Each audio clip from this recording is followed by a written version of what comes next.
Capcom has had a strange history with mobile games. On this channel, I've covered 2 Resident Evil games that Capcom has released on mobile that have ultimately been abandoned and made unavailable anywhere for purchase or download. And now, I'm covering a Devil May Cry mobile game that suffered the same fate. This is Devil May Cry 4 Refrain, an admittedly downgraded version of Devil May Cry 4 designed to run on the more primitive iOS devices of the time. Released back in 2011 to make some money off of the ever-growing market of mobile gamers at the time. As I've stated before, it's unprecedented what mobile games are capable of nowadays, but these games were released back in a time where phones couldn't handle anything close to what a console could at the time. Some content was lost or changed to accommodate the limitations of the tech. Unfortunately, this game is preserved about as well as the Epstein files, and the act of getting it working and running was about as engaging as playing Devil May Cry 2. To start off, the game is not available to play anywhere online through any official store, as it was removed in 2015 around the time Devil May Cry 4 Special Edition released. So I had to go around the internet and do some digging and found the game file on the Internet Archive. The game actually only apparently works on 32-bit systems, meaning that it could only be played on iOS version 10 or earlier. It was also apparently released on other platforms like Sony Xperia and GG, whatever the fuck that is. But regardless, I couldn't find a way to get it working on any piece of hardware I had at the time, so I went online and ordered an old iPad 4th generation for a whopping $50. Oh yeah, baby. I bought a lightning cable, only to realize that it was a wall plug and not a USB. Went to my local pawn shop to get a USB lightning cable. Haha, yeah, baby. Got one. It didn't work. Oh, this freaking thing didn't work, so I had to go buy another one. Also, don't mind my dirty ass floor. So I went to the dollar store and bought another for $20. This video's not even worth it anymore. Yeah, actually, you know what? Nope, video canceled. We're done here. Nah, I'm just fucking with you. Anyway, I get the iPad hooked up to my PC, download a program called 3U Tools, have to deal with Apple tech support because for some reason making an Apple account was a hassle in and of itself. And yes, you do need an Apple account to use this program. Disable my virus protection so I'm vulnerable to all sorts of malware and run the Helix jailbreak. I download the files from the internet only to realize I'm missing another important program called AppSync, and then finally, after all that work, I can now play DMC4 Refrain on my jailbroken iPad. I also downloaded the file for Resident Evil Mercenaries and Dead Rising for a future video. Ooh, look at me teasing future content, oh boy, I bet you just can't wait. Yeah, long story short, this video was incredibly painful to set up, and I am actually so sorry to you guys for taking as long as I have to make it. If you guys enjoy, please do consider liking, commenting, and all that stuff to help rebuild some of this channel's momentum. It would make a lot of this effort so worth it if you guys did. But without further ado, enough of the foreplay. Now we thrust it in with great force. We get into the game. Let's start off with talking about the elements of this menu. For those of you wondering what this is down here, this here is apparently meant to lead to your list of achievements gotten through playing the game. Despite clicking on it, nothing happens because this version I'm playing is not linked to the official Apple Store, so this will have to remain a lost piece of this game for now. Very unfortunate. But for now, it's time to focus on gameplay. Let's start out with our main boy, Nero, the teenage punk with a motorcycle engine for a sword. What's the point of packing a sword like that if you aren't even gonna use it?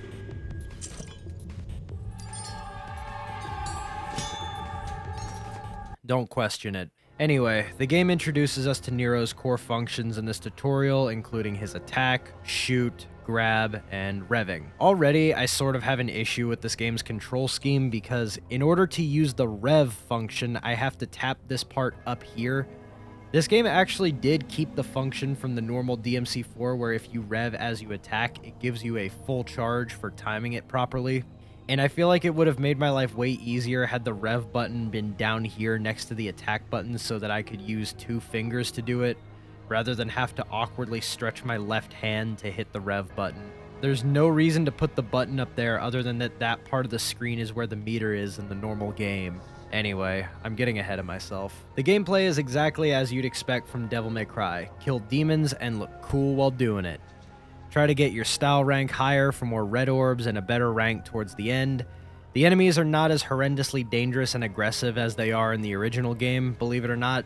They actually feel less plentiful and slower in this version, yet I still managed to die a few times. I blame the controls. The level design is pretty uninteresting because pretty much all of them are an assortment of square-shaped rooms with a staircase or something similar in them, and the levels all use these sets of templates. The only thing that really changes is the background and art style. The enemy variety suffers a similar fate because the only enemy that shows up are the scarecrows, gladii, whatever, the Chimera Seed, and the White Knights, 4 enemies out of the 12 or so different ones you fight in the main game. The bosses are still intact, however, and their fights are, funny enough, very faithful to the original form in the main game, at least for what an older iPad can put out. The Echidna fight is really boring, though. Oh no! You might remember the first part of the original game where Nero gets the Yamato after first meeting Agnes, and at this point in the game, Nero unlocks his Devil Trigger in this game. So, how does the game change with this new ability in Devil May Cry 4 Refrain? Fuck you, it doesn't. Yeah, the game doesn't have Devil Trigger, not for Nero or Dante. The gameplay doesn't change any upon getting the Yamato at this point in the game. I will cap this section off by saying that the story is adapted very faithfully as much as it can be. The dialogue is letter for letter the same as the original game, but funny visual gags like Dante mocking or teasing Nero are sort of lost with the way these cutscenes consist of characters mostly standing around while text boxes pop up at the bottom of the screen. So let's talk about what does change the gameplay: the Proud Souls. This game actually doesn't have the divinity statue or the ability to buy new things before a mission starts. The Proud Souls build up linearly, and different moves unlock as you get more of them without having to commit the action of spending them on select skills. As for the red orbs, they serve no purpose except for increasing your rank. You're not able to buy health items or Devil Trigger replenishments. The counter for red orb goes right back to 0 at the start of every mission because they're only good for rank. Do you guys think demons pay child support with red orbs? Nero's moveset functions weirdly because you can't have all of your moves at once. You get 3 of each specific skill you can choose at one time. I can't even explain this way by some kind of technical limitation because you unlock the ability to equip all skills after beating the last difficulty of the game. Nero does get an exclusive move in this game that's not in the original DMC4, and it's this weird little dash shot move that I never got much use out of, but hey, it's cool knowing something unique exists in this game. So, now it's time to talk about the most important character in Devil May Cry, the character all of the games revolve around and the icon of hack and slash gameplay for nearly a quarter of a century, Gargura. Nah, I'm just fucking with you. Obviously, it's Vergil's unnamed brother. Dante's gameplay is even more bizarre than Nero's because he feels even less fitting to play on a tablet. You might be looking at this and wondering why Trickster is missing, but Trickster is actually always usable. Just use the special button while moving in any direction and you can dash. You also don't switch between weapons in this game like how you would in a normal Devil May Cry game. This time around, you use certain weapons by just doing different move combinations, which can be really confusing if you're used to how he plays in normal Devil May Cry 4 like I am. Dante is actually his own separate campaign in this game as well. For those of you who haven't played Devil May Cry 4, the campaign's first half has you play as Nero, and the second half involves you backtracking through the areas Nero went through and fighting the same bosses Nero fought as Dante. In this game, you play the forward version, aka Nero's path, as Dante, thus making the only real difference between the campaigns the cutscenes, and who you fight the enemies with.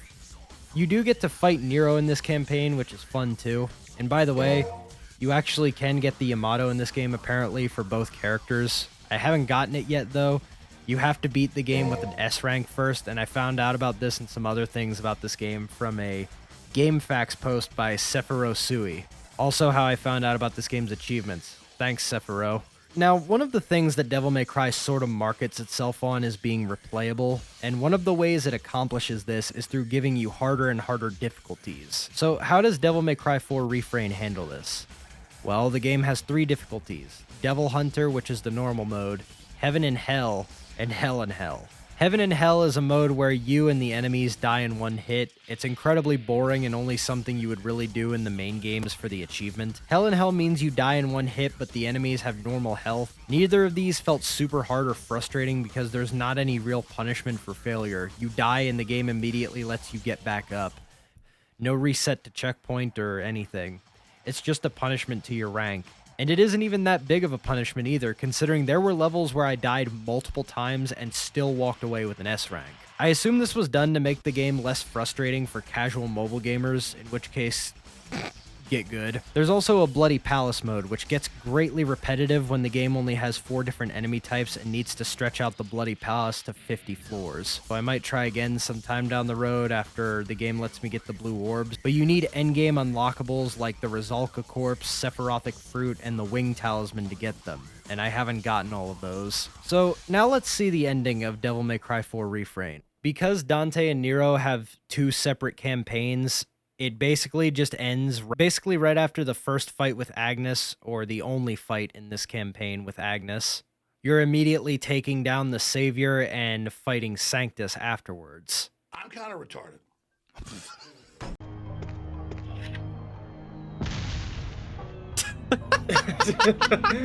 Animation for that was so simple. It looked goofy. And like that, the game is over. Unfortunately, there's no credit scene where you get to fight a bunch of demons like in the main game, which would have been nice, but yeah, that's the end of Devil May Cry 4 Refrain. What did I think of this strange game?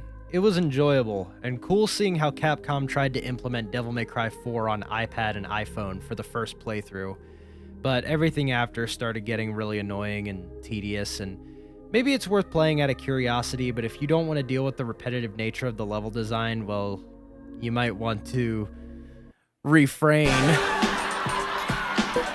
Did you guys enjoy this video? I hope you did. I'm genuinely mad that this video took as long as it did. Believe me when I say that I don't want to be one of those YouTubers that only uploads infrequently. I do want to upload more for you guys, and I plan to correct that in the upcoming year. I have a few goals related to content and creative output I want to do in the next year. But I have one more video planned for you guys before this year ends. If you want to see that, stick around by subscribing, and hey, why not like and comment too to support me.